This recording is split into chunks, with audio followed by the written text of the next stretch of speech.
વિભીષણ ને આપી દીધું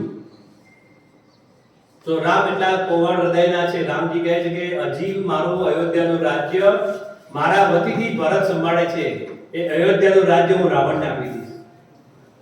આવા દયાળુ રામ હતા. એ શત્રુ પર પણ દયા કરે. અને એ વિભીષણ એવા નગરમાં ભક્તિ કરે છે જ્યાં બધું એને વિપરીત છે. જીમી દશનની મહુ જીવ વિચારી લખેલું છે. જીમી દશનની મહુ જીવ, 32 દાંત વચ્ચે જીભ જેમ સંભાળીને રહે છે. 32 દાંતના વચ્ચે કોઈક વાર કંઈક થયું ને જીભ કચડાઈ જાય તો કેવું તકલીફ થાય. તો રાવણ ભગવાનની ભક્તિ, વિભીષણ ભક્તિ કરે પણ આ રાક્ષસોના વચ્ચે. એટલે હનુમાનજી રામાયુધ અંકિત ગ્રહ શોભા વર્ણ્ય જાય નવ તુલસી કા વૃંદ તવ દેખી હરસ કપિરાય. સુંદરકાંડમાં આવે છે કે આખા લંકામાં એક જ ઘર એવું હતું જેમાં રામ નામ લખેલું હતું, તુલસીનો ક્યારો હતો. નવાઈ લાગી કે કોણ હશે? અનુકૂળ સંજોગોમાં તો આપણે ભક્તિ કરીએ છીએ. હા, ઘરમાં અનુકૂળ સંજોગો હોય. हमारा एक भाई કે તો સવારે ઉઠીને ભગવાનની પૂજા પાઠ આરતી દીવો અગરબત્તી ધૂપ દીપ બધું વ્યવસ્થિત કરીને પછી ઓફિસમાં જાય. ત્યાં કે અનુકૂળ સંજોગો શું? ઘરવાળા બધું સાફ કરી આપે, પાટલો ડૂછી આપે, ચંદન ઘસી આપે, ફૂલ લાવી આપે, ગોઠવી આપે, દીવો અગરબત્તી બધું પૂરીને આપે. અગરબત્તી માચિસની કાંડી આમ દાંડી થોડી બહાર રાખીને રાખે, એટલે કાઢીને ઘસવાની વાત બધું રેડીમેડ હોય એટલે આવે પૂજા કરે. આ અનુકૂળ સંજોગો કહેવાય. આ જે ઘરવાળા તમને સાથ આપે અને ભક્તિ કરો એ અનુકૂળ સંજોગો. અને ઘણા બિચારાને માળા કરવી હોય તો એટલો કપડાટ હતો ઘરમાં. એક જોડો છોકરો ટીવી ઓલા ગેમ રમતો હોય ને ઓલા બીજું કઈ વગાડતો હોય ને પાછળ બૂમ મારતા હોય અને આપણે કહો હે મને પાઠ કરવા દે, હે મને માળા કરવા દે, તોય કોઈ સાંભળે નહીં. અને એક માળા કરે તો 5 મિનિટની માળાને અડધો કલાક લાગે માળા પૂરી કરતા કરતા. ભગવાન કહે છે તારી માળા મને મંજૂર છે, કારણ કે વિપરીત સંજોગમાં માળા કરી છે. અનુકૂળ સંજોગમાં તો કોઈ પણ ભક્તિ કરે. ગાતા નથી આવડતું ને ગાય ને એ અલગ છે. ભગવાનના ગુણ ગાય ગાય આમ લાગે ગાતા તો આવડતું નથી, બેન ગાય હું ગાડે ગાડે, પણ એ ગાય છે એની શ્રદ્ધા છે, ભાવ છે. પછી સાજિંદાઓ હોય પછી મને તો આવું બધું હોય તો જ હું ગાઉં, એ નહીં. દિલમાં થયું ગાઓ, એ ભક્તિ છે. તો આ ડર હતો યમરાજનો, આવું થશે એટલે એણે ડરમાંથી ગભરાઈને ચંચુલાએ માર્ગ પૂછ્યો. બ્રાહ્મણે કહ્યું કે શિવ પુરાણ સાંભળો તો એનાથી આ પાપમાંથી મુક્તિ થાય.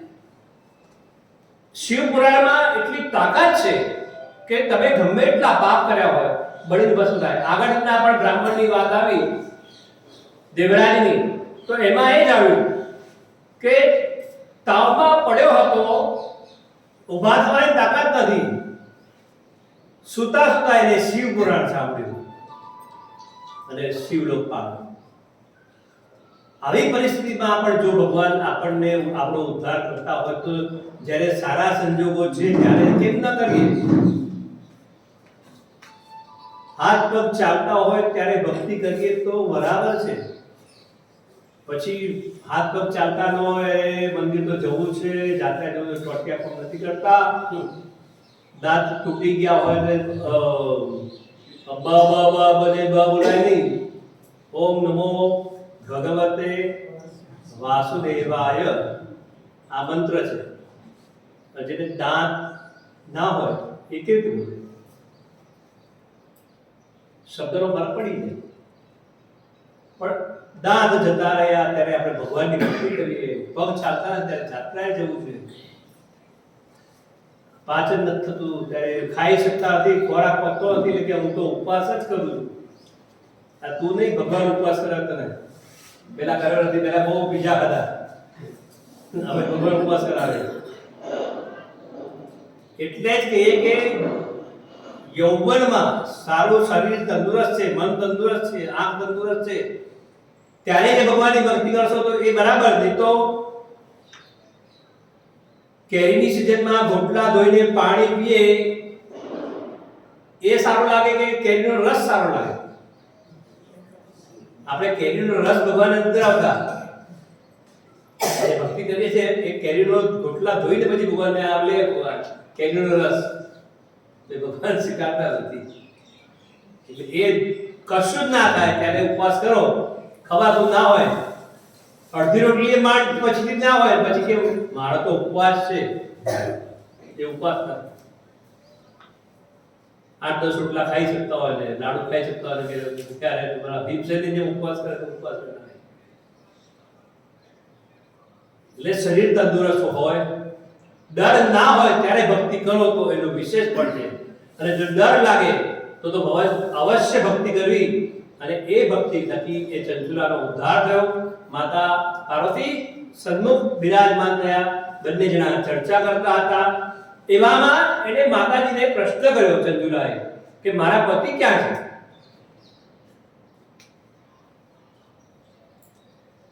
તો માતાજી કહેવા લાગ્યા, પાર્વતી માતા, કે તારો પતિ પિશાચ થયો છે વિંધ્યાચલમાં. તો કે એની મુક્તિ? તો કે એને મુક્તિ તો શિવપુરાણની થાય. એટલે ત્યાં વિંધ્યાચલમાં એને શિવપુરાણ સંભળાવવા જાય. પણ ત્યારે ચંચુલા માતાજીને પ્રાર્થના કરે છે, માં હવે તો તમારા શરણે છું, મારો તો ઉદ્ધાર, મારા પતિનો પણ ઉદ્ધાર થાય એવું કંઈ યત્ન કરો, કંઈક રસ્તો કાઢોમાં. માતાજીએ તુમરુ ગંધર્વને બોલાવ્યા. તુમરુ ગંધર્વને કહ્યું કે વિંધ્યાચલમાં આના પતિ છે, ત્યાં એને તું શિવપુરાણ સંભળાવ અને એનો ઉદ્ધાર થાય. તુમરુ ગંધર્વ ત્યાં ગયા અને આ પહેલા જમાનાની કથા છે. એમાં કોઈ આમંત્રણની જરૂર નહીં, કોઈ જાહેરાતની જરૂર હોય, કોઈ મીડિયા કામ નહોતી કરતી. પણ એવી મીડિયા હતી કે જે અંતરિક્ષમાં લોકોને ખબર પડી જાય કે અમુક જગ્યાએ ભાગવત છે, અમુક જગ્યાએ શિવપુરાણ છે, અમુક જગ્યાએ ભાગવતજીમાં પણ જેમ નારદજી ભક્તિ જ્ઞાન વૈરાગ્યના માટે કથા હરિદ્વારમાં હરિક્ષેત્રમાં કરે છે અને ત્યાં ભક્તિને ભગવાનને આવવું પડે છે. કોઈ આમંત્રણ, કેટલા ઋષિઓ, નદીઓ, તળાવો જાય છે. એ જ રીતે આ તુમરુ ગંધર્વ અહીં શિવપુરાણ કરવાનો છે. એની વાયકા લોકોમાં ફેલાઈ હવા માર્ગે પવન વેગી ઘણા ઋષિઓ, સિદ્ધો, મુનિ, ચારણો ઘણા લોકો ત્યાં ગયા કે આના મોડે કથા સાંભળો. એ તો શિવપુરાણની કથા સાંભળવી આવું ભાગ્ય. તુમરુ ગંધર્વવાળા પોતે તો બધા ત્યાં ગયા છે. આપણે તો કંકોત્રી ઘરે આપીએ ને આવીએ ને કહીએ કે ભાઈ કથા છે ત્યાં આવજો. 7 દિવસમાંથી 1 દિવસ પણ કે જો શું ટાઈમ મળે તો આવજો. પણ કહેવાય છે કથાનું આમંત્રણ હોય કે ના હોય, પણ જ્યાં કથા થતી હોય ત્યાં જવું. કારણ કે ભાગવતજીના અંદર જ લખેલું છે યસ્યૈવ ગંગા યમુના ચ વેણી ગોદાવરી સિંધુ સરસ્વતી સર્વાણિ તીર્થાનિ વસન્તિ તત્ર યત્રાચ્યુતોદાર કથા પ્રસંગ. યસ્યૈવ ગંગા યમુના ચ વેણી. ગંગા અને યમુના ત્રિવેણી જે 7 બધી નદીઓ છે ભારતની, એ નદીઓ, જે પર્વતો છે, પૂજ્યમાન પર્વતો છે, તીર્થો છે, સિદ્ધો છે, ગંધર્વ છે, ચારણો છે, દેવતાઓ છે, અંતરિક્ષમાં નક્ષત્રો છે, આ બધાએ જ્યાં પણ ભગવાનની ભક્તિ થતી હોય ત્યાં આવે છે. એને કોઈ આમંત્રણની જરૂર નથી, કોઈ આવાહનની જરૂર નથી, પણ એ જ્યાં ભક્તિ હોય ત્યાં જાય છે. જેમ હનુમાનજી જ્યાં રામની કે ભગવાનની કથા થતી હોય ત્યાં હાજર હોય છે, એમ આ નદી પર્વતો પણ ત્યાં હોય છે. અને બીજી એક અનુભવની વાત એ કરું તો અમુક સમય પહેલા એક કથા હતી, જે મારા આયોજન હોય એમાં કથા હતી, અને એવી જગ્યાએ મેં પાસ ભગવાને કરાવી કે ત્યાં વધારે માણસો આવી શકે નહીં, છતાં પણ જાહેરાત કરી કથા શરૂ પણ થઈ. બાબત કથા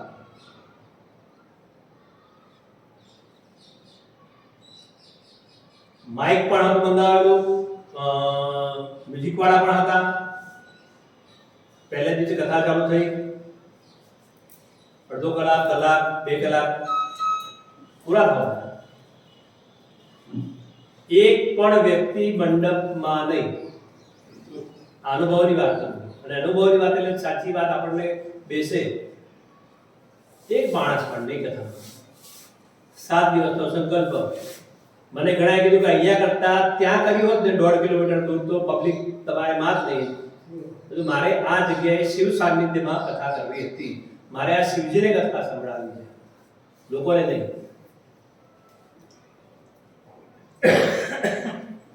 સામેથી મંડપ વાળો અને મંડપની પણ માઇક વાળા અને ભાઈ અને મ્યુઝિક વાળા બે જણા મને સામેથી કીધું કે શાસ્ત્રીજી આમાં તમને 1 રૂપિયાની પણ આવક થવાની નથી. અને અમને પણ, અને મ્યુઝિક વાળા કે અમને વગાડવાનું પબ્લિક હોય તો વગાડવા મજા આવે. હા, હવે 4 જણા હોય તો આની મજા, તબલા વાળા મજા ના આવે, પણ બધા છે તેને વગાડાવે કે જો આ બધા જુએ છે, સરસ વગાડે. એટલે કલાકારને પણ પ્રેક્ષક જોવે છે. તો માય પણ આ કીધું ભાઈ તું તારે જય શ્રી કૃષ્ણ પૈસા ચૂકી દીધા. મારું આ માઇક હતું એટલે ચાલુ કર્યું. પછી 2 મ્યુઝિક વાળા હતા, એક બેન્જો વાળો હતા, એક તબલા છે. મને કે શાસ્ત્રીજી મૂળ નથી આવતો, મૂળ નથી આવતો. એક કામ કરો, કાલથી મૂળ આવશે. આજે તમે મનમાંથી કાઢી નાખો. જેમ હું ભગવાનને કથા સંભળાવું છું એમ તમે ભગવાનને સંગીત સંભળાવો. કાલે આવો, સવારે તૈયાર થઈને આવજો કે આપણે ભગવાનની કથા મ્યુઝિક વગાડવાનું છે. અને અનુભવ એવો રહ્યો કે 7 દિવસની કથા થઈ. કથા એટલી સરસ થઈ, અને એ મ્યુઝિક વાળા બંને જણા એટલા ખુશ થયા કે અમે તમે કીધું તે ભાવ ધરો ને તો અમને જરાય નથી લાગ્યું કે ઓડિયન્સ નથી. અને રેકોર્ડિંગ પણ છે મારી પાસે. મને કે બાબુજી તમે કયો કથા કરી કે નગર કથા અહીં હારી થઈ. તો અહીં હારી થઈનું કારણ હતું તેઓ મોડાસો પડતો હતો, અહીં ભગવાન ઓબ્લેસ. એટલે આ અનુભવ છે કે જે ભાગવતજીમાં કે પુરાણો લખ્યું છે કે જ્યાં ભગવાનની કથા થાય ત્યાં અંતરિક્ષમાં લોકો આવે છે અને તમારી કથા સાંભળે છે. તો આ લોકોએ સંભળાવે. અને એક ગીતમાં પણ કહ્યું છે, काम नए नित गीत बनाना, गीत बना के जहां पे लगाना, અને કોઈ ન મિલે તો અકેલે નહીં ગાના. કોઈ ના પડે તો એટલા ગાઓ. ઘરના સાથ આપે કે ના આપે, આપણે બેસી જવાનું. તો આ જે ભગવાનની કથાનો અવસર છે એ કોઈને કેવું પડ્યું નથી. અને સિદ્ધો, ગંધર્વો, નદીઓ, પર્વતો બધા ત્યાં વિદ્યાચલમાં ભેગા થયા અને શિવ પુરાણની કથા બધાએ સાંભળી. અહીંયા આ ચંચુલાના પતિએ સાંભળી. કથા પૂરી થઈ અને દિવ્ય સ્વરૂપ ધારણ કર્યું. અને નંદીશ્વર, ભૃંગી, ગણેશજી, વીરભદ્ર બધા આવ્યા અને એ બ્રાહ્મણને પોતાના શિવધામમાં સાથે લઈ ગયા, જ્યાં શિવજીની ભક્તિ કરવા લાગ્યો. વામ વિભાગે ગિરિજા, ગણપતિ, કાલિયા સ્વામી અને બેઠા છે ત્યાં. આ ચંચુલા અને એના પતિ ત્યાં ભગવાનના દર્શન લઈને કૈલાસમાં પ્રાપ્ત થયા. આમ એક મહાપાપી હોવા છતાં પણ શિવ પુરાણ સાંભળવાથી શિવલોકની પ્રાપ્તિ થઈ.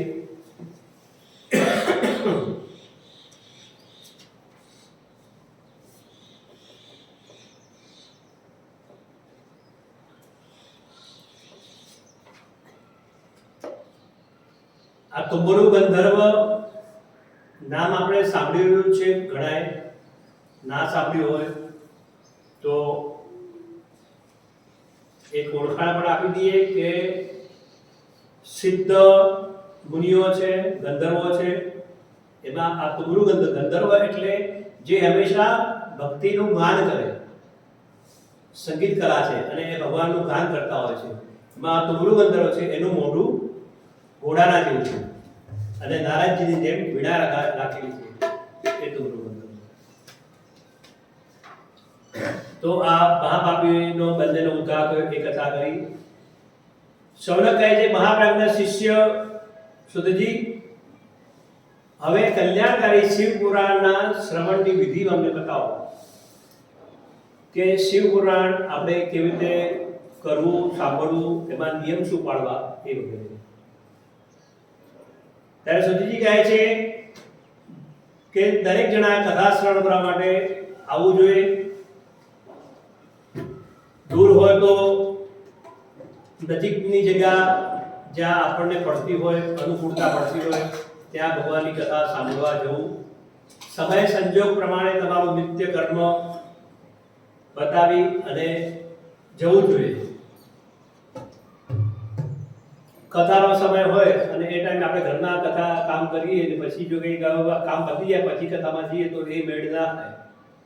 સવારના સત્રની કથા હોય 9 વાગ્યાની, આપણે રસોઈનો ટાઈમ હોય, પછી કે આપણે રસોઈ કરીને પછી કથામાં જઈએ 12 વાગે તો કંઈ કથા સાંભળવા મળે ના મળે. એટલે સમય સંજોગ અનુકૂળ આપણે બનાવવાનો. ઘણા એમ કે સમય નથી મળતો, સમય મળે છે પણ આપણે સમય કાઢતા નથી શીખ્યા. એટલે સમય નથી મળતો એ લોકો 3 કલાકના પિક્ચર માટે 4 કલાક 5 કલાક બગાડતા હોય થિયેટરમાં જાય. આમ કહેતા હોય સમય નથી પણ એ દિવસે 5 કલાક બગડે તમારા જવા આવવાના અને બધા. અને પછી ઘરવાળીને એમ કહ્યું કે આપણે ઘરે જઈને પછી રસોઈ બનાવજો તો બનાવે ના બનાવે, હોટલમાં જ ગોતી લઈશું, ત્યાં હોટલમાં જમી લઈશું. એટલે આ સમય આપણને ક્યાંથી મળ્યો, આપણે કાઢ્યો. તો એ જ રીતે ભગવાનની ભક્તિ માટે પણ સમય કાઢવો. કથા વાચક માટે દિવ્ય આસન બનાવો જે આરામદાયક હોય, નિયમપૂર્વક, અનુષ્ઠાનપૂર્વક સાધારણ રીતે ભગવાનની ભક્તિ કથા સમજાવટ સાથે કરી શકે. પૂર્ણાવિતા પવિત્ર, દક્ષ, ઈર્ષારહિત, સાધુ, દયાળુ સ્વભાવના હોવા જોઈએ. કથાકારના પણ ગુણ લગતા છે કે આવા ગુણવાન કથાવાળા હોવા જોઈએ. ઈર્ષારહિત ના હોવું જોઈએ. ગમે તે આના કરતા સારું તો ઈર્ષા ના રાખવી જોઈએ. મેં પહેલા જ કીધું આપણા કરતા પણ ઘણા સારા છે ને આપણે વિચાર કે આપણે જ સારા તો એમાં ગુણગાન ગાઈ ન શકીએ. જે દિવસે આપણા હૃદયમાં અહંકાર આવે તો એ ભગવાન ત્યાંથી ખસી જાય છે. કારણ કે ભગવાનનો એક નિયમ છે, કચરો હોય ત્યાં રહે નહીં. અને આપણા હૃદયમાં આમ તો કચરો ભર્યો હોય, મગજમાં કચરો ભર્યો હોય, લોભ, મોહ, મદ, મત્સર, અભિમાન, ઈર્ષા, ક્રોધ, અહંકાર, ઈર્ષા, આ બધું, તો ત્યાં આટલા કચરામાં ભગવાન આવે નહીં. પેલા કે ચોખ્ખું કરતા પછી આવો.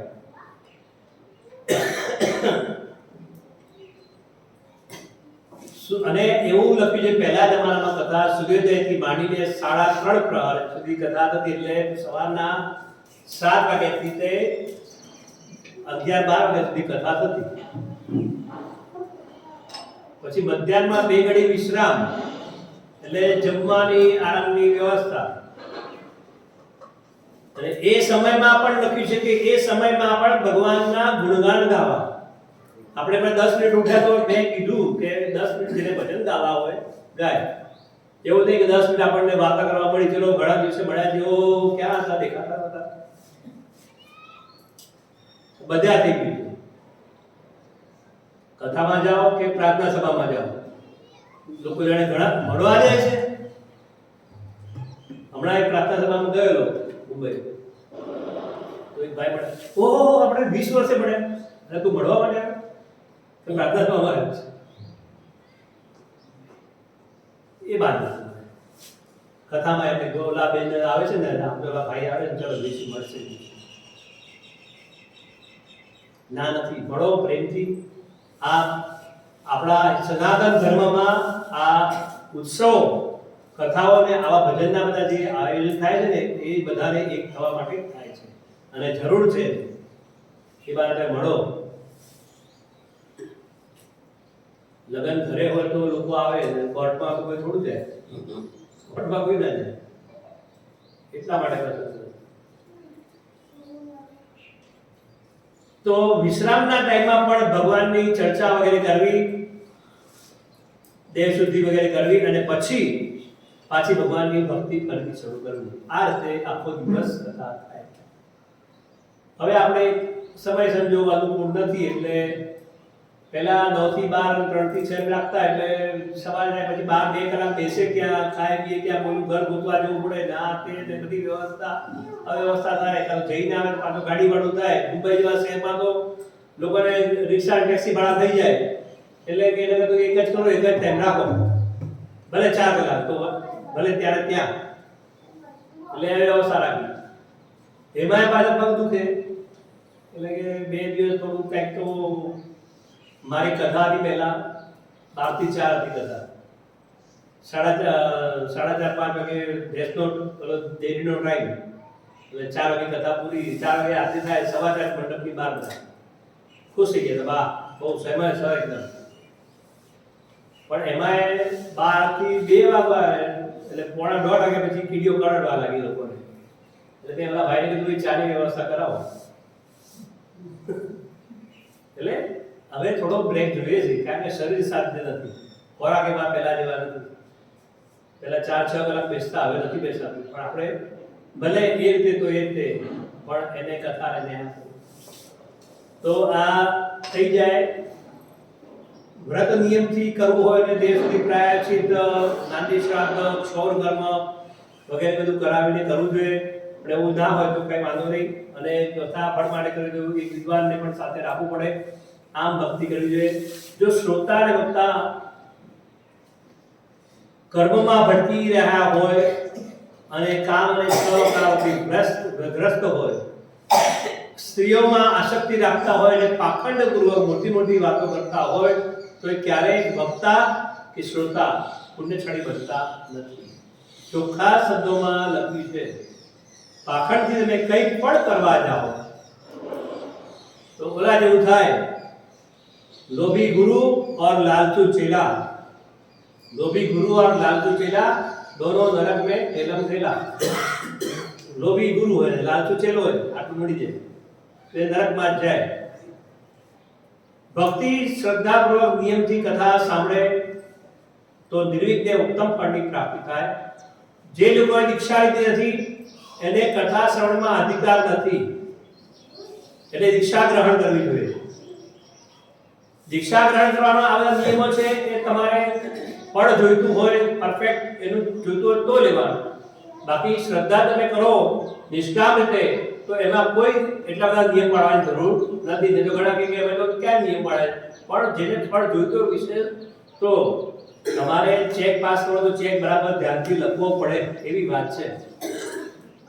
પણ શ્રદ્ધા અને ભક્તિ સાથે કરે તો એને નિયમ પાળવાની બહુ જરૂર નથી. નિયમ પાળવામાં તો ભૂમિ પર શયન કરવું પડે, ભવિષ્યને ખાવું પડે,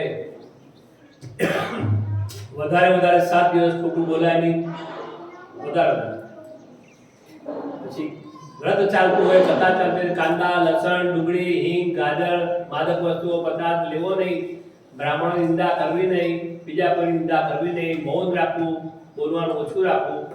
આમ અનેક પ્રકારના નિયમો છે જે નિયમ આસક્ત સકામ કર્મ કરવું હોય એને આ નિયમોની જરૂર પડે. કથામાં ઉત્સવ કે યજ્ઞ આવતા હોય તો બી આપણે જો શ્રદ્ધા હોય, અનુકૂળતા હોય તો કરાય.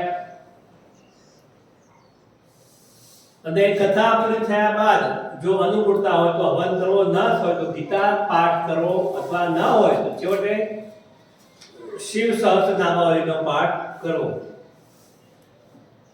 કથાની શરૂઆતમાં ગણપતિ, કુલદેવી,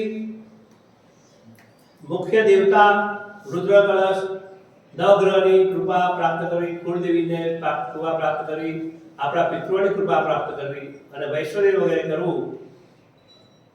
અને બની શકે તો શિવ સહસ્ર નામ પાઠ રોજ કથા ચાલતી હોય ત્યાં સુધી કરવો.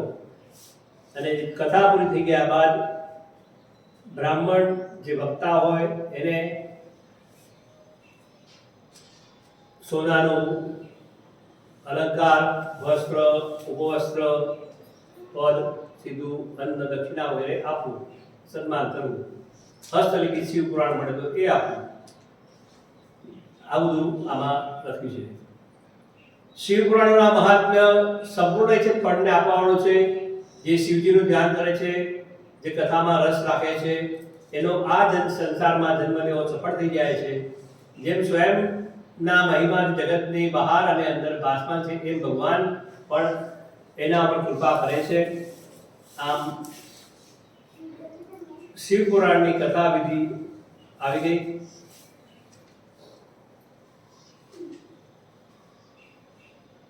વિદ્યેશ્વર સંહિતા પ્રયાગમાં સુજી મુનિ દ્વારા પાપ નાશક કરનાર સાધન વિશે પ્રશ્ન હતો કે પ્રયાગની અંદર સુજીને મુનિઓએ પૂછ્યું કે પાપ નાશક કરનારનું સાધન કયું છે. ત્યારે પણ સુજીજીએ આ મહાન એવા શિવ પુરાણનો પરિચય આપ્યો. શિવ પુરાણનો પરિચય આપતા કહે છે કે જ્યાં સુધી શિવ પુરાણનો ઉદય નહીં થાય ત્યાં સુધી કળિયુગના મહા ઉત્પાદ જગતના નિર્ભય થઈને વિચર્યા કરશે. આ પુરાણ વેદતુલ્ય મનાય છે. અને આ સૌ પ્રથમ આ પુરાણની રચના શિવજી પોતે જ કરી હતી. એમાં વિદ્વેશ્વર સંહિતા, રુદ્ર સંહિતા, એકાદશ રુદ્ર સંહિતા, કૈલાસ સંહિતા, શતરુદ્ર સંહિતા, કોટિ રુદ્ર સંહિતા, સહસ્ર કોટિ રુદ્ર સંહિતા, વાયવ્ય સંહિતા અને ધર્મ સંહિતા આ પુરાણના 12 વેદ અને 12 ખંડ પાડ્યા છે. 12 સંહિતામાં અત્યંત પુણ્યમય મનાય છે. એમાં આવતા શ્લોકોની સંખ્યા પણ રુદ્ર સંહિતા, વિનાયક સંહિતા, ઉમા સંહિતા અને માતૃ સંહિતા અને વિદ્યેશ્વર સંહિતામાં આમાં દરેકમાં 8,000 શ્લોક છે. એકાદશ રુદ્ર સંહિતામાં 13,000, કૈલાસ સંહિતામાં 6,000, શતરુદ્ર સંહિતામાં 3,000, કોટિ રુદ્ર સંહિતામાં 9,000, શતકોટિ રુદ્ર સંહિતામાં 11,000 અને વાયવ્ય સંહિતામાં 4,000 અને ધર્મ સંહિતામાં 12,000. મૂળ શિવ પુરાણની સંખ્યા 1,00,000 શ્લોકની છે. સૌથી મોટું. આ તો આપણે વાંચતા હોઈએ ને, ખાલી ઓલી બુક જોઈ શિવ પુરાણ કેવડી નાની હતી. આ તો એની ઝલકની પણ ઝલક નથી. બાકી આખું મોટું પુસ્તક એટલું હોય કે આમ બે જણ ઊંચકવું પડે એવું પુસ્તક થાય. જૂના પુસ્તકો હોય એવું 1,00,000 શ્લોક. પૂર્વકાળ ભગવાન શિવે શ્લોકની સંખ્યાની દ્રષ્ટિએ 100 કરોડ શ્લોકોનો એક પુરાણ ગ્રંથ રચિત કર્યો હતો. જ્યારે શિવજી જ્યારે બોલ્યા ને ત્યારે 1 કરોડ શ્લોક થયેલા. 100 કરોડ શ્લોકનો એક પુરાણ ગ્રંથ થયેલો. એ સૃષ્ટિના આરંભે નિર્માત થયેલા સાહિત્યમાં અત્યંત વિસ્તૃત હતો. અને ત્યારબાદ દ્વાપર આદિ યુગમાં દ્વૈપાયન, વ્યાસ વગેરે મુનિ થયા, જેને પુરાણોના 18 ભાગ વિભાજન કર્યા. અને એ સમયે પુરાણોનું સંક્ષિપ્ત માત્ર શ્લોક 4,00,000 શ્લોક રહી ગયું. અને તે સમયે શિવ પુરાણનું પ્રતિપાદન 24,000 શ્લોકોમાં કર્યું. કારણ કે આ ઋષિ મુનિઓને ખબર છે કે કળિયુગમાં લોકો પાસે સમય નહીં હોય અને નહીં સાંભળી શકે. તો એના માટે આપણા કલ્યાણ અર્થે એમને નાના એની સંહિતાઓ બનાવી છે. જે 1 કરોડ શિવજીના 100 કરોડ શિવજીના મુખે હતું એ 1,00,000 શ્લોક લખાયા. એના ઓછા કરીને છેલ્લે 24,000 શ્લોક થયા. ત્યાં 1,00,000 ત્યાં 24,000. આ વેદતુલ્ય પુરાણ 7 સંહિતાઓ છે. એની પહેલી સંહિતાનું નામ વિદ્યેશ્વર સંહિતા, બીજી રુદ્ર સંહિતા. આમ 7 સંહિતાઓ છે. 7 સંહિતાઓથી યુક્ત શિવ પુરાણ વેદતુલ્ય પ્રામાણિક અને સૌથી ઉત્કૃષ્ટ ગતિ પ્રદાન કરનારું છે કે જાણતા અજાણતા પણ એ શિવ પુરાણના શબ્દો કાને પડે તો એ માણસનો ઉદ્ધાર થાય છે. એ આપણે કથા ઓલા દેવરાજની સાંભળી કે તાવમાં પડ્યા પણ એને સાંભળી તો પણ એનો શિવલોકની પ્રાપ્તિ થઈ. તો જાણીને કરે તો કેટલું પુણ્ય મળે. સમસ્ત જીવ સમુદાય માટે ઉપકારક, ત્રિવિધ તાપનો નાશ કરનારું, તુલના રહિત, જેની કોઈ તુલના નથી, સત્પુરુષોને કલ્યાણદાયક એવું નિષ્કપટ વિજ્ઞાનમય પ્રધાન ધર્મનું પ્રતિપાદન થયેલું છે.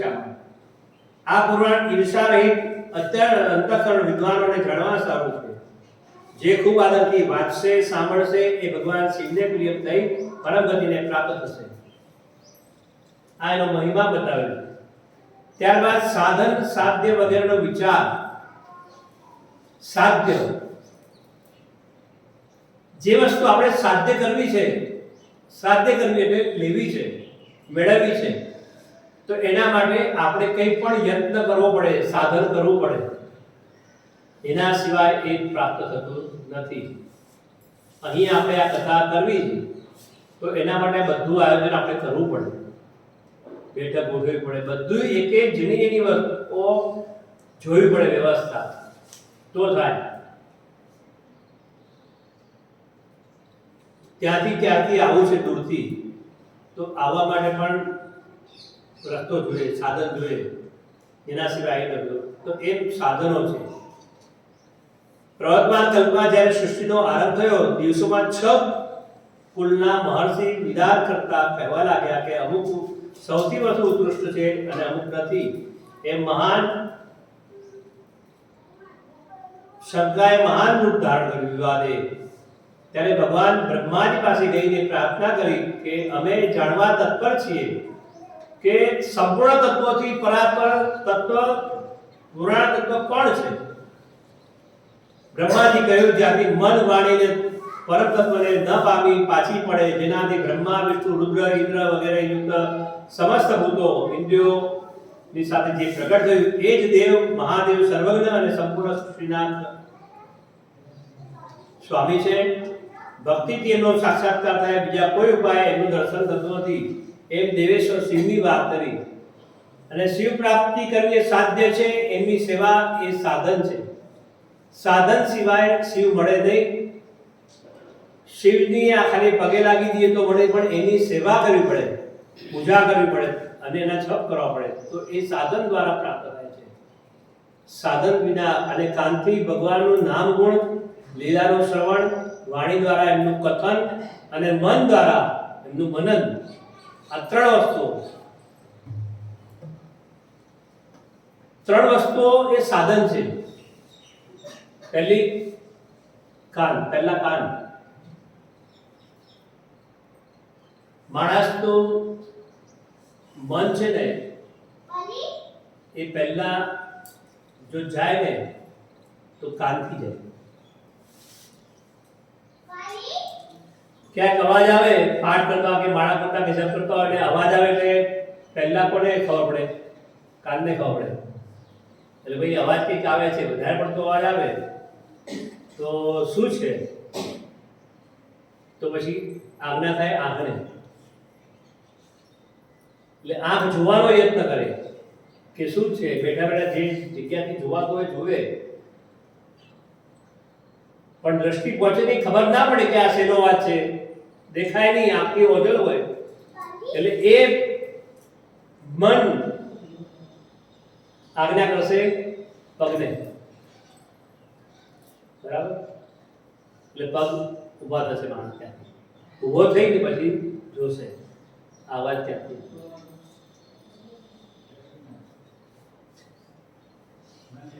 એટલે આ ઇન્દ્રિયો છે ને સાધન છે. અને એમાં ત્યાં ગયા પછી જો પોતાનો વ્યક્તિગત કોઈ પ્રેમી હોય, પોતાનો માણસ હોય અને ઝઘડા થતા હોય તો આને એના ઉપર જીવ વાળીને 2 શબ્દો બોલવા પડે, બરાબર? લાગી ગઈ બધી ઇન્દ્રિયો કામે, બેઠા તો માળા કરવા, કાન, આંખ, મન, પગ અને મોઢું. એનાથી પણ વધારે થઈ ગયું હાથ. ક્યાં હતા અને ક્યાં પહોંચ્યા? એક કવિએ સરસ ગાયું છે, देखना इंद्रियों के न घोड़े बगे, देखना इंद्रियों के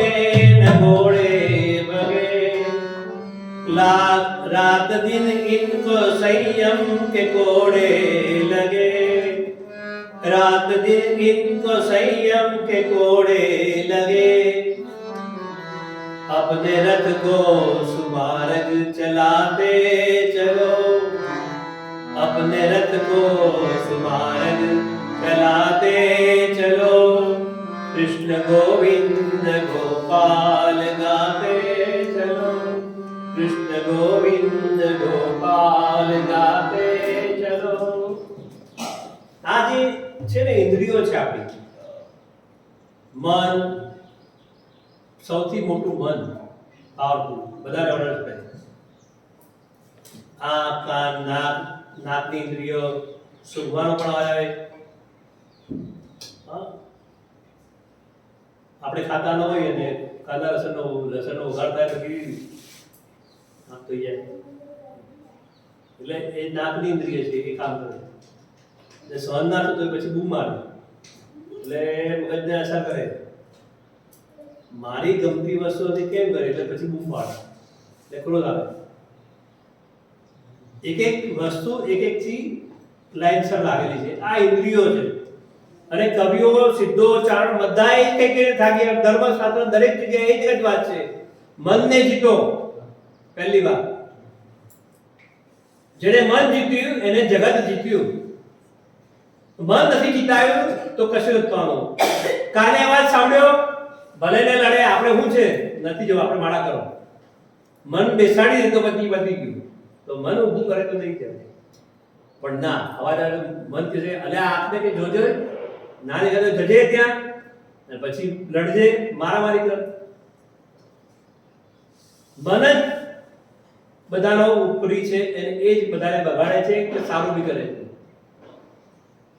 એટલે આ ઇન્દ્રિયો દેખના ઇન્દ્રિયો કે ઘોડે ન ભગે, આ ઇન્દ્રિયો રૂપી ઘોડા છે ને એ ભાગે નહીં, રાત દિન ઇनको સંયમ કે કોડે લગે, એને ચાબક મારો કઈ સંયમ નહીં, કારણ કે એને સાંભળે નથી સાંભળવું, આંખને એવા દ્રશ્ય જોવા ગમે જે જોવા નથી, તો આંખ બંધ કરી દો, અંદરથી મન કહે જો, આંખ ખોલ જો, સંયમ લાગી ગયો કોડે નથી જોવું, અને કોઈ આપણા માટે બે શબ્દ એવા બોલ્યું અને સીધો તૈયાર, એ બે બોલે તો હું ચાર બોલીશ, એટલે આ જીભ ઇન્દ્ર ત્યાગી બોલવા માટે, પણ ત્યાં પણ સંયમ, ભલે બોલે ને મને ક્યાં લાગે છે, કોઈ જણ કે ગલા તમને આટલી ગાળો દે તમે કેમ સાંભળતા નથી, એને આપી મેં લીધી થોડી છે તો મારે બોલું, ભલે એને આપવાનું કામ છે, એ આપે, મારે લેવું નથી તો થઈ ગયું। એટલે સાધુ હતા ને નદી કિનારે નાહીને સ્નાન કરીને બહાર આવતા હતા, વીછી કરડ્યો, એટલે વીછી કરડે પાછો પાણીમાં પડ્યો, એટલે સાધુએ પાછો વીછીને પડતો તો એમાંથી પાછો હાથમાં લઈને કિનારે મૂક્યો, પાછો પડ્યો, કરડે પાછો પડ્યો, બે વાર આવતી કે બાવજી શું આવું કરો છો, ઓલો કરડે છે તમે પાછો પડે છે તો તમે બચાવો છો, કે એનું કામ કરડવાનું છે, મારું કામ બચાવવાનું, આનું કામ ઘાણો દેવાનું છે, નિદા કરે, એની પાસે જે હોય આપે, એક જ વસ્તુ કહીએ, કોઈ ગુસ્સો કરે, કોઈ ગાળો દે, કે કોઈ જે બી કરે, સારું કરે ખોટું કરે, એમ સમજવાનું એની પાસે એ માલનો સ્ટોક છે એ ખાલી કરે, આપણે માલ લેવો નથી, દુકાનવાળો 10 બહેનો જાય ને સાડી લેવા, મને ઘણી વાર સાડીવાળામાં દયા આવે કે એક એક સાડીઓ આમ ખોલી બતાવે, 10 થી 20 સાડીઓ આમ ફટાફટ બતાવે ખોલીને, આ જુઓ આ છે, આટલા છે, આટલા છે,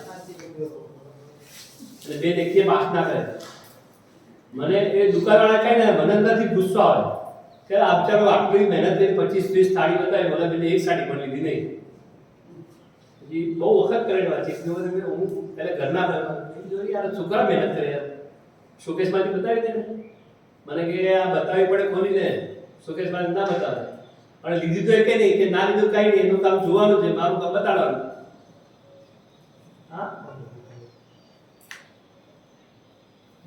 કથા બતાવે આપણે કોઈ આપણે એનું કામ તો આ કરો કે ના આપણે તો કાંઈ મારું બોલવાનું કામ, મારે બોલવાનું, ભાઈ કે આપણે ગીતો ગાવાના બસ, કેવા ગાઈએ છીએ, કેવું આવડે છે નહીં ગાવાનું. સાંભળવું ના સાંભળવું, ગમવું ના ગમવું એની મરજી, આપણે ગાવાની મરજી કે આપણે ગાવાનું બસ. કોઈને મિલે તો અકેલે મેં ગાના. તો આ ઇન્દ્રિયો છે, એ ઇન્દ્રિયોના ઉપર જે મન છે, એક જ વાક્ય કે મનને જીતો બધું જીતાઈ જશે. ગમે તે ઇન્દ્રિય આપણને કે આમ કરો નહીં, મારે તો ભગવાનનું નામ જ લેવાનું છે, બીજું કાંઈ નથી કરવાનું, થોડા નિયમમાં છું. ઘણા પછી પેલો શ્રાવણ મહિનો કે નિયમ રાખવા તો શું કરે, મને કે શું કરો બાપજી, આવું બધું બહુ છે, નામ છે, ગુસ્સો આવે છે, 4 ટાઈમસર ના મળે તો ગુસ્સો આવે, પરા ટાઈમસર ના મળે તો ગુસ્સો આવે. શ્રાવણ મહિનો કરવો છે તો તું શ્રાવણ મહિનો બંધ કરી દે, નથી કરવું, 4 ટાઈમ ખા. હા, 4 નંબર ટાઈમસર ખાવા, પરા નંબર ગુસ્સો આવે તો શ્રાવણ મહિનો મતલબ શું? તું એવો ઉપવાસ કર કે લોકો તને સામેથી આવે, એક ચા પીતો 4 ચા આપે, લે ભાઈ ચા પીવો, ઉપવાસ છે, દયા આવે તારા પર, એવું કર. મને શું કરું? સવારે કઈ માપવાનું, રોજ સવારે પથારીમાં ચા પીતો માણસ નાઈ ધોઈને ભગવાન નામ લે પછી ત્યાર સુધી જો ચા ના માંગે તો ઘરવાળાને નવાઈ લાગે ને કે આ ભાઈને થયું છે શું? વિચાર શું થયું? તો ઉઠતા ચાલાવો, પથારીમાં બેઠા બેઠા બૂમ મારતા ચાલાવો. એટલે અંદર સામેવાળાને અંદરથી અસર થાય કે બિચારા ડાયાથી ગયેલા છે. રોજ એક ચા પડતો રાતે 2 ચા પડે, પછી કે તમે કઈ ખાધું, સિંગદાણા થોડા તળી આપો, સિંગદાણા તળી આપે, વેફર શેક તળી આપો, આ કરી આપો, રાતે સુઈ જાય ત્યારે કાજી બની આપો. વગર માગે ઘણું મળે, બિન માગે મોતી મિલતી, માગે છે ભીખ નહીં મિલતી. તમે એવો ઉપવાસ ભગવાનની સાનિધ્યમાં બેસીને કરો તો ભગવાન જ તમારી વ્યવસ્થા કરશે. 2 હાથવાળા પાસે માંગો છો એના કરતા 1000 હાથવાળો તમને સામે ક્યાં છે. અને આપણે પેલા માંડીઓ કહેતા, જેને દોતાર્યો છે ને ચાવણું એ ચવાણું એ હાલે, બરાબર ને, દાંત આપે ચવાણું આપે. તો આ રીતે મન, વાણી, કાન અને આ દરેક જે આપણા સાધનો છે એ સાધનોથી યુક્ત થઈ અને ભગવાનની ભક્તિ કરવી, આ ત્રણેય મોટા સાધન છે. અને એ સાધનથી સિદ્ધિ મળે એમાં કોઈ ના નથી. બીજી તરફ કહેવા જઈએ તો કાનથી શ્રવણમ, મોઢાથી કીર્તનમ અને મનથી સ્મરણ. આ 3, શ્રવણ, કીર્તન અને મન, આ 3 થાય તો સાર્થક. બાબતજીના મહાત્મ્યમાં ગોકર્ણ બાબતની કથા કરે છે. ધુંધુકારી માટે એક વિમાન આવ્યું, ધુંધુકારીનો ઉદ્ધાર થયો, પૂછ્યું દેવદૂતોને કે કથા તો બધાએ સાંભળી છે, વિમાન કેમ? શ્રવણભેદ કે હા શ્રવણભેદ, બધાએ સાંભળી ખરી પણ મનન ધુંધુકારીએ કર્યું છે વાસમાં રહીને. બધા કથા સાંભળીને જાય ને, ધુંધુકારી વાસમાં હતો તો મનન કર્યા કરે, આજે બાબતમાં આવ્યું મનન કરે, એના લીધે એનો ઉદ્ધાર થયો. તો મનન કોઈએ કર્યું નથી.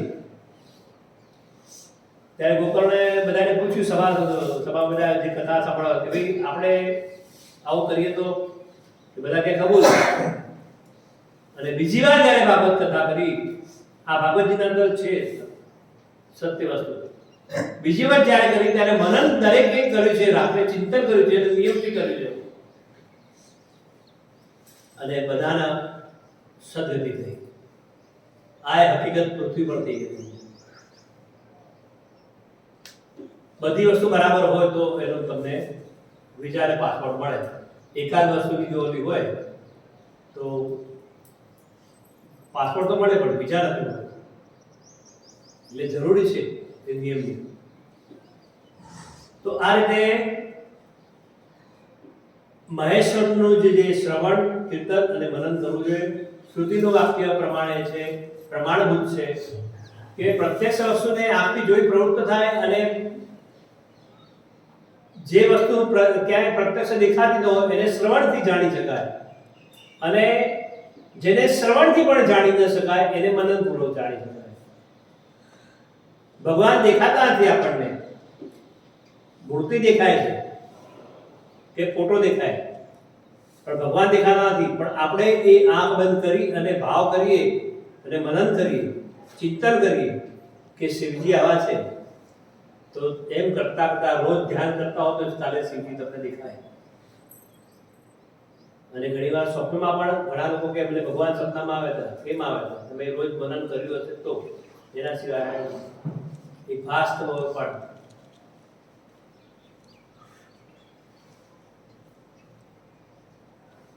અને પ્રથમ એ સાધન કીર્તન અને મનની સિદ્ધિ કરતા હોય એને ક્રમશઃ સાધના કરી લીધા પછી સાયુજ્ય ક્રમથી ધીરે ધીરે ભગવાન શિવનો સંયોગ પ્રાપ્ત થાય અને જ્યારે દેવોની કૃપા થાય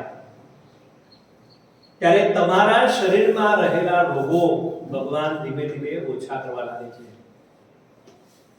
તમે પહેલે દિવસે આવો ત્યારે અનુભવ કરી લીધો કે તમારામાં તાકાત નથી, પણ મનમાં દ્રઢ વિશ્વાસ છે, દ્રઢ વૈરાગ્ય બેઠો છે કે મારે જવું જ છે.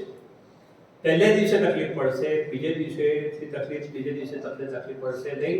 આ અનુભવ કરવો હોય તો આજથી લખી રાખો અને કાલથી તમે આવો ત્યારે માર્ક કરજો કે આ ભગવાન કેટલી તમને દિવ્ય ચેતના આપે છે. કેમ કે આમાં ભગવાનની તમારા કૃપા છે. ભગવાનને રોજ તમે બોલાવે, દુકાન માંડીને બેઠા હોય, કોઈ આવે નહીં તો કેવું લાગે? હવાથી હાથ પડી ગયો, કોઈ ગ્રાહક આવ્યો નહીં, કથાવાળા બેઠા હોય તો કોઈ આવે નહીં તો કેવું લાગે? આ મહારાજ કથામાં કોઈ આવતું નથી તો ભગવાનને પણ એમ થાય મારો આટલું સરસ મંદિર છે, મારી કથા ચાલે છે ને લોકો આવતા નથી. તો ભગવાન જ એવો રસ્તો કાઢે કે તમે આવી શકો. વિપરીત સંજોગોને અનુકૂળ સંજોગો ભગવાન બનાવે છે. અને આજે તમે આવ્યા, કાલે આવશો, પ્રભુ દિવસે આવશો, જોજો કેટલો ફેરફાર ભગવાન તમારામાં કરે છે. આ ભાગ અશ્વિ પુરાણના વાક્ય છે, મારા વાક્ય નથી. આ સંયોગ ભગવાન પ્રાપ્ત કરાવે છે કે સર્વપ્રથમ અંગના રોગો નષ્ટ થઈ જાય અને તમને અલૌકિક આનંદ મળે. જે આનંદ ખર્ચો કરવાથી કે ખાવાથી ના મળે, એ આનંદ અહીંયા બેસી રહેવાથી મળે. શબ્દની પૂજા, એના નામ, એના જપ, એના ભક્તિ, આ બધું એમાં ચરિતાર્થ બને છે. આ સાધનો મહાત્મ્ય બતાવવા પ્રસંગ માટે આપણે પ્રાચીન વૃત્તાંત કહે છે કે ધ્યાનપૂર્વક સાંભળો કે પરાશર મુનિના પુત્ર વેદવ્યાસજી સરસ્વતી નદી પર તપસ્યા કર્યા હતા. સૂર્ય સમાન તેજસ્વી વિમાનથી યાત્રા કરતા ભગવાન સનતકુમાર અચાનક ત્યાં આવ્યા. એમણે મારા વ્યાસજીને જોયા, ધ્યાનમગ્ન હતા. ધ્યાનમાંથી જાગ્યા. પદ્મપુત્ર સનાતન સનતકુમારજી પોતાની સામે ઉભેલા જોયા. ઝડપથી ઉઠ્યા, પ્રણામ કર્યા. દેવતાઓને બેસવા યોગ્ય આસન આપી પ્રસન્ન થયેલા સનતકુમારે ભય વિનિત ભાવથી વ્યાસજીને કહ્યું કે તમે જે સત્ય વસ્તુનું ચિંતન કરો છો, સત્ય પદાર્થ શિવ જ છે, જેનો તમે સાક્ષાત્કાર કરવા માંગો. તમારા સાક્ષાત્કારનો વિષય ભગવાન શિવજી છે. એ શિવજીનું શ્રવણ, કીર્તન અને મનન આ ત્રણેય મહત્તર સાધન કહેવાયા. આમ વાત કરતા હોય છે એટલામાં મંદરાચલ જઈ પહોંચ્યો. ત્યાં તપસ્યા કરવા માંડી. મહેશ્વર શિવની આજ્ઞાથી નંદિકેશ્વર ત્યાં આવ્યા. એમને મારા કૃપા કરી, દયા કરી. એના સૌના સાક્ષી અને શિવ ગુણના સ્વામી ભગવાન નંદિકેશ્વર સ્નેહપૂર્વક મુક્તિનું સાધન બતાવ્યું. શિવનું શ્રવણ, કીર્તન, મનન ત્રણેય સાધનો વેદ સંમત છે અને તમે અનુષ્ઠાન કરો એવું વારંવાર કહેવામાં આવ્યું. ઋષિ કહે છે શ્રવણ આદિ ત્રણ સાધનોએ મુક્તિનો ઉપાય બતાવ્યો છે, પરંતુ જો શ્રવણ આદિ ત્રણ સાધન કરવામાં આવે અસમર્થ હોય તો ક્યાંય ઉપાયનો અવલંબન મુક્તિ ના થઈ શકે. કયા સાધન કરવું? ભગવાન શિવની લિંગ અને સાગર વિગ્રહની પૂજાનું રહસ્ય અને મહત્વ વર્ણવે છે કે શ્રવણ, કીર્તન અને મનન આ ત્રણમાં જો માણસ અસમર્થ હોય તો ભગવાન શિવના લિંગની પૂજા, સ્થાપના, મૂર્તિની પૂજા કરવી. વંચના અને છલ કર્યા સિવાય અનુસાર ધનરાશિ લઈ અને શિવલિંગ અને શિવ મૂર્તિમાં સમર્પિત કરવી હોય. જે રીતે તમારી અનુકૂળતા હોય એ રીતે મૂર્તિ લેવી અથવા એ રીતે મૂર્તિ બનાવવી અને મૂર્તિ પૂજા કરવી, ભક્તિભાવપૂર્વક મંડપ ગોપણ બધું તૈયાર કરવું, ગંધ પુષ્પ ધૂપ દીપ નૈવેદ્ય વગેરે ભગવાન ચક્ર ચામર જે આપણે ભગવાનને કરી શકીએ એ વસ્તુઓ આપણે એને સંપન્ન કરવી અને શ્રદ્ધા ભક્તિ સાથે ભગવાનની પૂજા પ્રદક્ષિણા નમસ્કાર યથાશક્તિ જપ બધું કરવું. આ બધા પૂજાના સાધનો કરવાથી એ ભગવાનના અંદર આપણને ભાવ જાગૃત થાય. મૂર્તિમાં જ સમસ્ત દેવતાઓ થાય છે, લિંગમાં નહીં. આવું ભગવાનની શિવ પૂજા બધી જગ્યાએ મૂર્તિને લિંગ કેમ થાય એવો પ્રશ્ન કરવામાં આવ્યો ત્યારે કહ્યું કે ભગવાન શિવે જે કહ્યું છે તે સાંભળું છું, વર્ણન કરીશ કે રૂપવાન નિરાકાર નિષ્ફળ નિરાકાર એવા શિવજી કાલ નિષ્કળ બને છે. શિવ નિષ્કળ નિરાકાર હોવાથી એમની પૂજા આધારભૂત લિંગ પણ નિરાકાર પ્રાપ્ત થયું છે. અર્થાત શિવલિંગ શિવના નિરાકાર સ્વરૂપનું પ્રતીક છે કે એને કોઈ આકાર નથી, કોઈ સ્વરૂપ નથી. જે આપણે દ્રશ્યમાન ભગવાનના ફોટા કે મૂર્તિ જોઈએ છે એ એક કલ્પના છે. વેદ શાસ્ત્રોમાં, ઉપનિષદોમાં, પુરાણોમાં એના જે શ્લોકો છે એ શ્લોકોમાં જે વર્ણન છે એ વર્ણન પ્રમાણે ચિત્રકારે બનાવેલું ચિત્ર છે અને એ ચિત્રમાંથી એ મૂર્તિ બને અથવા એ બને. બાકી ભગવાન તો નિરાકાર જ છે. એટલે જે શિવલિંગ જે ગણાય છે એને સર્વશ્રેષ્ઠ ગણવામાં આવ્યું છે. સાકાર વિગ્રહ સાકાર સ્વરૂપનું પ્રતીક હોય છે અને નિરાકાર સ્વરૂપ નિરાકારનું પ્રતીક હોય છે. શરદકુમારે મંદરાચલ પર્વત નંદિકેશ્વરને આવો જ પ્રશ્ન કર્યો હતો. ત્યારે શરદકુમાર બોલે શિવને વિભિન્ન દેવતાઓ છે એની પૂજા માટે ઘણું કરી મૂર્તિ જ અધિક હોય છે, જ્યારે શિવની પૂજામાં મોટા ભાગે લિંગની પૂજા થાય છે. કારણ કે બીજા દેવતાઓ આકારવાળા છે, આકાર લઈ શકે, અનેક સ્વરૂપો ધારણ કરે છે. વિષ્ણુએ 10 અવતાર અને બીજી ગણતરીમાં ગણે 24 અવતાર ભગવાન વિષ્ણુએ લીધા હતા. જેવું જેવું કર્મ હતું એવા અવતાર એમને લીધા હતા. પણ શિવજીએ હજી સુધી એવું કોઈ સાંભળવા કે શિવજીએ આ સ્વરૂપથી આ અવતાર લીધો. કેમ? શિવજીએ કોઈ અવતાર લીધો નથી, પહેલેથી જ નિરાકાર છે. એટલે એનું નિરાકાર સ્વરૂપ લિંગ બ્રહ્મનું પ્રતીક છે. શરદકુમાર બોલ્યા, યોગીન્દ્ર, તમે ભગવાન શિવ અને બીજાઓની પૂજાઓ લિંગ અને મૂર્તિ પ્રચારનું જે રહસ્ય પૂછવા માંગો છો તે મૂર્તિ આદિની ઉત્પત્તિ જે ઉત્તમ વૃત્તાંત છે તે સાંભળવા ઈચ્છું છું. આમ વાત કરી એટલે દેવતાઓના દિવ્ય કૈલાસ પર ગમન કર્યું. ત્યાં ચંદ્રશેખર મહાદેવનું સ્તવન દેવતાઓએ કરેલી પૂજા પ્રાર્થના કરી, ત્યાં આગમન થયું. નિષ્કળ આદિ અંદર એક ભીષણ અગ્નિના તાંબારૂપી હોય એમાં આહવાન થયું અને બ્રહ્મા અને વિષ્ણુ દ્વારા જ્યોતિર્મય સ્તંભની ઊંચાઈ અને ઊંડાઈનો તાગ લેવા ચેષ્ટા થઈ અને કેતકી પુષ્પને શ્રાપ પડ્યો. આ બધી કથા આવે છે કે લિંગ સ્વરૂપ રહેલું હતું. કે એકવાર બ્રહ્મા અને વિષ્ણુ બ્રહ્મા ઉત્પન્ન થયા અને વિષ્ણુ ઉત્પન્ન થયા. બંને જણા વિચાર કરે છે કે અમને ઉત્પન્ન કરનાર કોણ? આ વિચાર કરતા હતા કે અમે ક્યાંથી આવ્યા, તો કઈ દેખાય નહીં. પછી અચાનક જ એક તેજ પુંજ અગ્નિનું મોટું દેખાયું. તેજ પુંજ આખું બેના વચ્ચે. આ કંઈક છે અને બહુ સવાલ થયા. પૂછ્યું, કોણ છો તમે? અમારી ઉત્પત્તિ ક્યાં છે? તો હું ઉત્પન્ન કરનાર છું. બ્રહ્માને વિષ્ણુ વિચાર કરે કે આ છે કોણ, જોઈએ તો ખરા. વિષ્ણુ ઉપર ગયા અને બ્રહ્મા નીચે જવા લાગ્યા. ઉપર જતા જતા અંત આવવાના અંત મળતો નથી. એટલું દિવ્ય તેજનો પુંજ હતો કે એનો અંત જ ના મળે. પાછા આવ્યા, જ્યાં નક્કી થયું ત્યાં પાછા આવ્યા. બ્રહ્માજી પણ નીચે ગયા એમને પણ અંત દેખાયો નહીં. પછી જ્યાં જગ્યા નક્કી કરી હતી વચ્ચે મળવાની ત્યાં પાછા મળ્યા. ત્યારે વિષ્ણુએ કહ્યું કે મને તો અંત મળ્યો નહીં, કોણે મને આ ઉત્પન્ન કર્યો, આ કોણ છે ખબર ના પડી. તો બ્રહ્માજી એ સમયે ખોટું બોલ્યા, મને તો અંત મળી ગયું, મને આને કર્યું, જવાબ આપી દીધો, ખોટું બોલ્યા. અને આ શિવજી એ ખોટું સહન કરે નહીં. તો તરત જ ખોટું બોલ્યા એનો પણ એમને દંડ મળે છે, એક માથું કપાઈ જાય છે. સાક્ષી તરીકે રજૂઆત કરી હતી કીર્તિ પુષ્પની કે પૂછો એને મેં અંત મેળવ્યો છે. તો કીર્તિએ પણ ખોટી સાક્ષી આપી દીધી છે. શિવજી એના પર ક્રોધાય બંધ થયા, તારું પૂછો હું અંગીકાર નહીં કરું.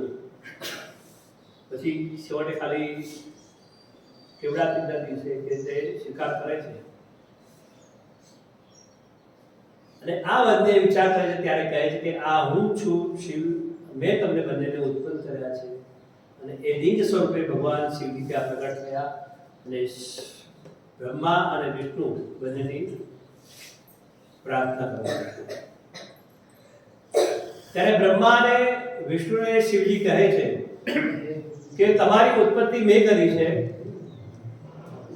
તો તમારે એ ઉત્પત્તિના હિસાબે જે કામ કરવામાં આવે, કહેવામાં આવે એ કામ તમારે કરવાનું છે. બ્રહ્માજીને કહ્યું કે તમે સૃષ્ટિનું ઉત્પન્ન કરો, વિષ્ણુને કહ્યું તમે પાલન કરો. એ જે સૃષ્ટિ ઉત્પન્ન કરે એનું પાલન કરવાનું. બંનેને કામ સોંપ્યા. ત્યારે બ્રહ્મા અને વિષ્ણુ કહે છે કે અમે નવા છીએ, અજાણ છીએ, તેથી ખબર ના પડે, અમને સહાયભૂત, તમે પણ સહાયભૂત થઈને અમને કંઈ કામ કરો એટલે અમને સહાયતા આપો તો અમને મજા આવે, તમે સાથે હો. તો એમને સંહારનું, દંડનું કામ શિવજીને સોંપ્યું. ત્યારથી પૃથ્વી પર બ્રહ્મા સર્જન કરે, વિષ્ણુ પાલન કરે અને શિવજી સંહાર એટલે દંડ કરે. આ વસ્તુ શરૂ થઈ. અને એમના સકલ અને નિષ્કલ એવા બે સ્થાન ભગવાનના હતા. અને સૌથી બૃહદ એવા શિવજી જે જગતની વૃદ્ધિ કરવા માટે બ્રહ્મ સ્વરૂપ બન્યા, જગતના 5 કૃત્ય જે સદા મહારાજ છે, હું જે સર્વનો ઈશ્વર છું એમ નિષ્કલ રૂપે આ લિંગ પ્રગટ થયું અને લિંગની પૂજા શરૂ થઈ. ત્યારબાદ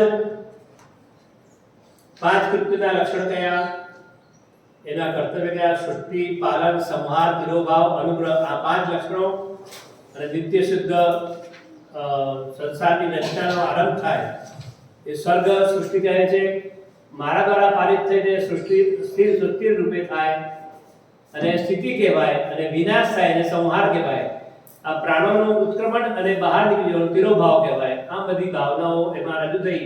એમાં ઉત્તરમુખી જે મુખ હતું એમાંથી ઉત્તરવર્તી મુક્તિ, બકારનું પશ્ચિમ મુક્તિ, બકારનું અને પૂર્વવર્તી મુક્તિ, બિંદુનો એમ મધ્યવર્તી મુક્તિ, નાદનું પ્રાગટ્ય થયું. આમ 5 અવયવોથી ઓમકારનો પ્રાદુર્ભાવ થયો અને જગતમાં ઓમકાર એ સિદ્ધ બન્યો. જગતના દરેક મંત્રોમાં સૌથી પહેલો મંત્ર અને શ્રેષ્ઠ મંત્ર ઓમકાર. હમણાં કોઈ યવનિક વ્યક્તિ, બહુ વિદ્વાન પુરુષ છે, એનું કબૂલ કર્યું કે બીજા બધા ધર્મો કરતા જે હિન્દુ ધર્મ છે અને હિન્દુ ધર્મની જે શાખાઓ અને વેદ અને ઉપનિષદ છે ને એ જગતમાં સર્વશ્રેષ્ઠ છે અને એમાંથી બધા ધર્મો થયા છે. એમાંથી બધા ધર્મો થયા છે. કોઈ સનાતન જો આજની સમયના હિસાબે વાત કરીએ તો પણ સત્ય છે કે આજે જો સૌથી શ્રેષ્ઠ અને સૌથી પહેલો ગણાય તો સનાતન ધર્મ છે. આ શિવ પુરાણમાં પણ એનું આ પ્રમાણ આપણને મળે છે કે સૌથી પહેલો મંત્ર દુનિયાનો ઓમકાર છે. ઓમકારમ બિંદુ સંયુક્તમ નિત્યમ ધ્યાયન્તિ યોગિનઃ કામદમ મોક્ષદમ ચૈવ ઓમકારાય નમઃ. કે આ નિત્યમ ધ્યાયન્તિ યોગીઓ નિત્ય એનું ધ્યાન કરે છે.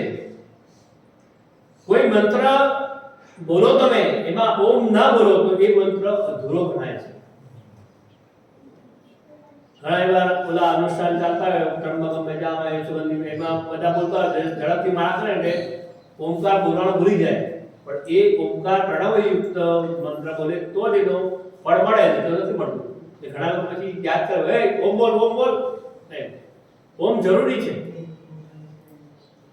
અને જે સિદ્ધ મુનિઓ છે સાધુઓ છે સંતો છે એ કઈ નહીં બોલે ઓમ ઓમ જ બોલ્યા કરશે. એટલે એના ઓમકારના અંદર ત્રણેય દેવતાઓ આવી જાય છે.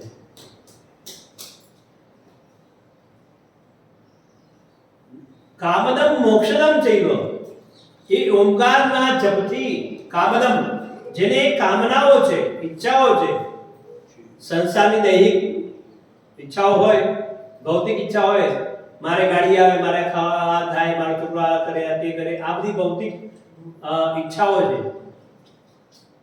અને જેને બધું થઈ જાય ભગવાન ના માર્ગે જાઓ ભગવાન મને સદગતિ આપે આ મોક્ષની ઈચ્છા છે તો એ બંને વસ્તુઓ આ ઓમકારથી પૂરી થાય છે. કામદમ મોક્ષદમ ચૈવ ઓમકારાય. ઘણા કે મંત્ર નથી કોનો મંત્ર કરો કયા દેવનો કરો તો કોઈ દેવનો મંત્રની કોઈ દેવની તમે પૂજા નહીં કરો સાથે પણ જો ઓમકાર તમારા જીવનમાં આવી ગયો તમારે કઈ બાકી નહીં કાંઈમાં બધા ભગવાન આવી જાય. આ મંત્ર શિવ અને શક્તિ બંનેનો બોધક છે. એમાં શિવ તો આવી જાય બ્રહ્મા વિષ્ણુ મહેશ તો આવી જાય શક્તિ પણ એમાં આવી જાય છે. અને એના સાથે વધારે તમે જો અનુકૂળ કરો તો શિવ પંચાક્ષર ઓમ નમઃ શિવાય જે 5 પંચાક્ષર મંત્રથી માતૃકા વર્ણ પ્રગટ થયા જે 5 ભેદવાળા છે એના થકી શિરો મંત્ર ત્રિપદા ગાયત્રી એના થકી ઉત્પન્ન થઈ ઓમ પછી ઓમ નમઃ શિવાય અને એમાંથી ત્રિપદા ગાયત્રી અને આજે ગાયત્રી મંત્રોના જે બ્રાહ્મણો છે ને વિદ્વાનો છે એમને ખબર છે એ શતાક્ષરા ગાયત્રી છે. બરાબર શતાક્ષરા ગાયત્રી મંત્રના અંદર ગાયત્રી મંત્ર સાથે આ વેદ મંત્ર એ મંત્ર સાથે છે. ઓમ ભૂર્ભુવ સ્વાહા કરીને ત્રંબકમ યજામહે સુગંધિ આમ શતાક્ષરા ગાયત્રી છે જે જાહેરમાં બોલી ન શકાય. તો એ ગાયત્રીનું પ્રાગટ્ય અને સંપૂર્ણથી વેદ એમાંથી નીકળ્યા વેદોમાંથી કરોડો મંત્ર નીકળ્યા અને એ મંત્રોથી ભિન્ન ભિન્ન કાર્યોની સિદ્ધિ થાય છે. આજે કોઈ પણ મંત્ર કે કોઈ પણ શ્લોક હું તો એટલે સુધી કહું ચંડી પાઠના અંદર પણ શ્લોકો છે એ વેદ મંત્રો છે. ત્રીજું રામચરિત માનસની કથા અંદર સુંદરકાંડની અંદર પણ અમુક ચોપાઈઓ આ એવી સિદ્ધ થયેલી છે કે એ કાર્ય માટે એ જપ કરવામાં આવે તો તમારું કાર્ય અવશ્ય થાય. એક દાખલો આપણો રામ સુંદરકાંડ બે ભાઈઓ વચ્ચે વેર બોલવાના સંબંધો નહીં બરાબર આ હકીકત છે. તો કે શું કરવું સુંદરકાંડ કે હા આવે કરે તો જાતે કરો કે આવે કે આમ આવે તો સુંદરકાંડને સંપૂર્ણ કરો ભરણ સુધા રીપુ કરે તારી ગોપદ સિંધુ આનંદ લાય. સુંદરકાંડમાં ચોપાઈ છે ગરલ સુધા રીપુ કરે વિતાઈ ગોપદ સિંધુ આનંદ લાય. આ ચોપાઈનો સંપૂર્ણ આપીને કરો 1 મહિનો 2 મહિના 6 મહિના જે કરો એ કરો કર્યું બંને ભાઈઓ વચ્ચે સંબંધો સારા થઈ ગયા. વેદ મંત્રમાં ઉપનિષદમાં ગીતામાં ભાગવતમાં, આ શિવ પુરાણમાં, તુલસીકૃત રામાયણમાં, વાલ્મીકી રામાયણ, આ બધા મંત્રો છે. શ્લોકો નથી સાહેબ, મંત્રો છે. પણ એ મંત્રની જ્યારે આપણે દ્રઢ શ્રદ્ધાથી કરશું તો એનું ફળ અવશ્ય મળશે. અને બીજી એક વાત યાદ આવી, લગભગ 28 વર્ષ પહેલાની વાત યાદ આવી. તો એમાં પણ એક તકલીફ વાળી વ્યક્તિને રામાયણની શુદ્ધ ચોપાઈ નું સંપૂર્ણ પારાયણ કરવામાં આવ્યું. રામાયણની ચોપાઈનું રામાયણ સાથે સંપૂર્ણ પારાયણ, દોહારી આગળ અને પાછળ બોલે એટલે સંપૂર્ણ કહેવાય. આ વસ્તુ થઈ એના 1.5 મહિનામાં એ વ્યક્તિ સારી થઈ ગઈ. પણ એટલું કે વ્યક્તિને પાસે સાથે કરાવ્યું એમ નહીં. બ્રાહ્મણે દક્ષિણા આપીને કરો નહીં, તમે સાથે બ્રાહ્મણ બેસે તમને શીખવાડવા માટે, તમારે બોલવા માટે, પણ તમે સાથે કરો તો તમારી શ્રદ્ધા. અને એનું રિઝલ્ટ લગભગ મહિનામાં મળી ગયું. જે ડોક્ટરો ના પડતા તે ડોક્ટરો કે ના, ઓકે, કોઈ રોગ નથી. આ ચોપાઈની, આ મંત્રોની તાકાત છે. અને આ મંત્ર સમુદાય પ્રણવ પંચાક્ષર મંત્ર સિદ્ધિ થાય છે, ભોગ અને મોક્ષની પ્રાપ્તિ થાય. અને સકલ સ્વરૂપ એવા સંબંધ રાખવાવાળા મંત્રરાજ, સગન ભક્તિ કરવાવાળા શુભકારક મોક્ષ પ્રદ કહેવાય છે. નંદિકેશ્વર કહે ત્યાર પછી જગદંબા માતાજીએ ગુરુવર મહાદેવજીને ઉત્તરાભિ બેઠેલા બ્રહ્મા વિષ્ણુને ઢાંકનાર વસ્ત્રથી આચાર્ય મંત્ર પર પોતાનો કર્પણ મૂકી ઉચ્ચારણ કરી મંત્રનો ઉપદેશ કર્યો અને દીક્ષા આપી.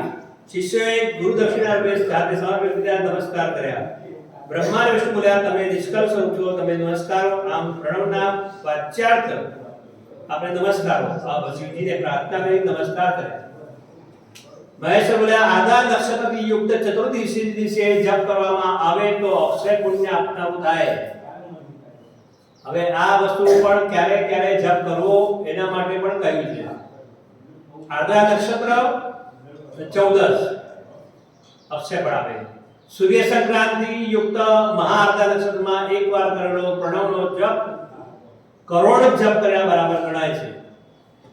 મૃગશિરા નક્ષત્રમાં અંતિમ ભાગમાં અને પુનર્વસુ નક્ષત્રના આગળ ભાગમાં તર્પણ વગેરે કરીને કરે તો એનું પણ વિશેષ છે. મહારાજને શિવલિંગના દર્શન પ્રાતઃકાળમાં જે મધ્યાહન કાળમાં કરવા જોઈએ, મહારાજ દર્શન પૂજન ચતુર્દશી નિશ્ચિત કાળમાં કરવા જોઈએ. અને પ્રદોષ દરેકને ખબર હશે, પ્રદોષની પણ પૂજા સાધના થાય છે. એ પ્રદોષના પણ ભગવાન શિવની પૂજાનો ખૂબ જ મહત્વ છે. પૂજા કરતા માટે મારી મૂર્તિ લિંગ બંને સમાન છે, તો પણ મૂર્તિ કરતા લિંગનું સ્થાન મોટું છે.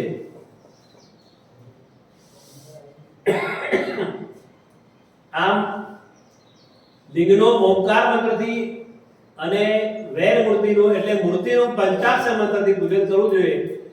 શિવલિંગની સ્વયં સ્થાપના અને બીજા દ્વારા સ્થાપના કરાવી ઉત્તમ દ્રવ્ય ઉપચાર કરવા થકી મારું પદ સુલભ થઈ જાય છે અને ત્યાં શિવજી એ સદગતિ આપે છે, એની ઈચ્છાઓ પરિપૂર્ણ કરે છે. આમ કહી અને શિવજી અંતર્ધ્યાન થઈ ગયા. ત્યારબાદ શિવલિંગની સ્થાપના અને લક્ષણો, પૂજાનો વિધિ, શિવ પદને પ્રાપ્તિ કરાવનારા સત્કર્મો વગેરેનું કથા આવતીકાલે આપણે લઈશું. અત્યારે ભગવાનનું શ્રવણ ધૂન કરી, કીર્તન કરી અને પ્રેમથી ભગવાનની ધૂન બોલજો. માઈકો આપણા પાસે ઘણા છે.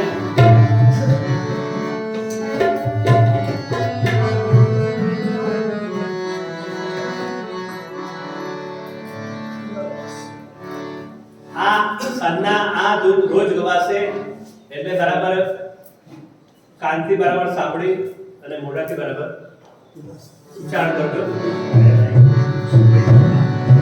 બોલો જય શિવ શંકર જય ગિરિરાજ, જય શિવ શંકર જય ગિરિરાજ, જય શિવ શંકર જય ગિરિરાજ, જય શિવ શંકર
બધાએ આરતીનો લાભ લેવાનો.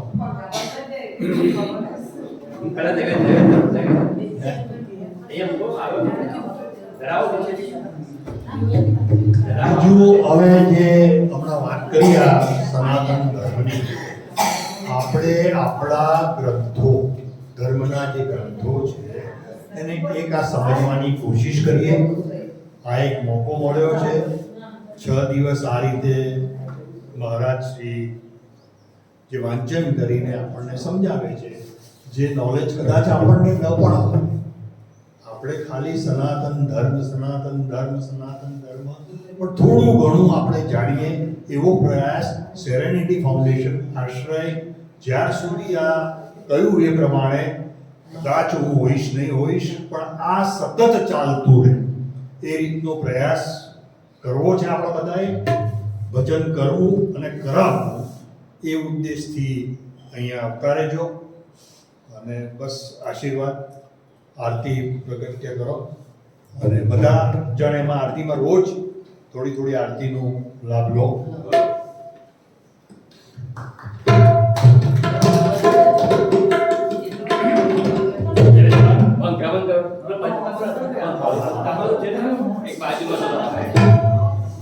ઓમ પ્રાણાય સ્વાહા, અપાનાય સ્વાહા, વ્યાનાય સ્વાહા, ઉદાનાય સ્વાહા, સમાનાય સ્વાહા.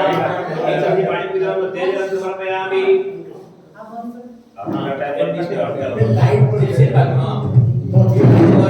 પ્રાણાય સ્વાહા, અપાનાય સ્વાહા, વ્યાનાય સ્વાહા, ઉદાનાય સ્વાહા, સમાનાય સ્વાહા.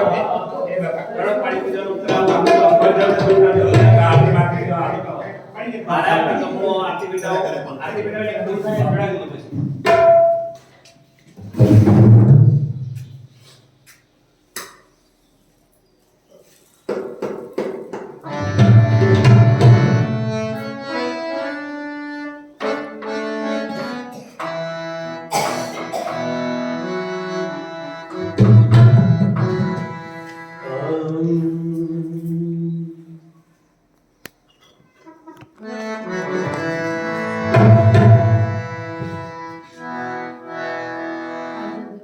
સાઈડ પર નહીં ગયો ટાઈમર હોય છે.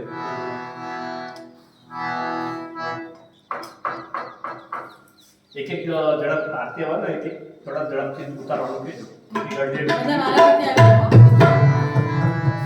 કાંતિભાઈ બે આરતી માટે જય ગંગાધર